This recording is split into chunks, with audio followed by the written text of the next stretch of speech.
आज ना मैं एक बहुत कॉमन सी बात शेयर करूंगी कि अपने प्रेमपूर्ण विश्वास को किस पर टिकाना चाहिए। बहुत कॉमन बात है, ये बात आपने कई जगह सुनी होगी, लेकिन आज इसे दोहराने का ना एक खास कारण है।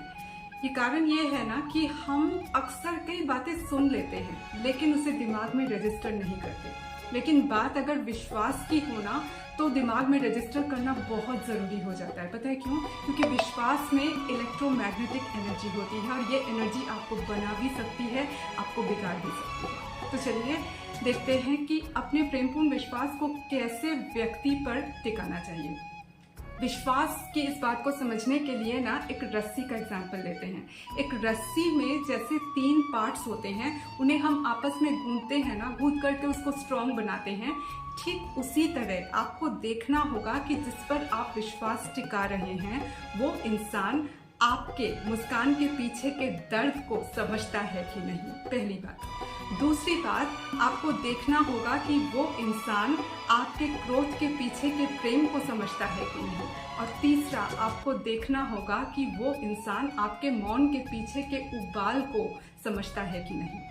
अगर ऐसा है ना तो हमारी ये जो एनर्जी जो हम ज़ाया करते रहते हैं कि हम नाराज़ हैं और दूसरे इंसान को फ़र्क ही नहीं पड़ रहा है, ये एनर्जी वेस्ट नहीं होगी। क्योंकि आप तुरंत समझ जाएंगे कि वो इंसान जैसे ही इस बात को नोटिस करेगा कि आप मौन हो गए हैं या फिर आप क्रोध में हैं या फिर आप कुछ ऐसे मुस्कुरा रहे हैं जो कि नॉर्मल नहीं है, तो वो तुरंत आकर के आपसे पूछेंगे। तो ये जो एनर्जी हमारी वेस्ट होती है सोचने में कि क्यों दूसरे इंसान को परवाह नहीं है, तो ये एनर्जी आपकी बच जाएगी। ये सिर्फ एक रोमांटिक रिलेशनशिप की बात नहीं है, हर तरह के रिश्ते में ना इस बात को फॉर्मूले की तरह आप अप्लाई करके देख सकते हैं।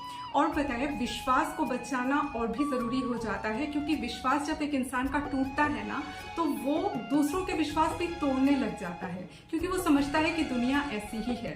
तो उससे क्या होता है पता है, विश्वास तोड़ने का और विश्वास टूटने का एक चेन रिएक्शन सा शुरू होता है।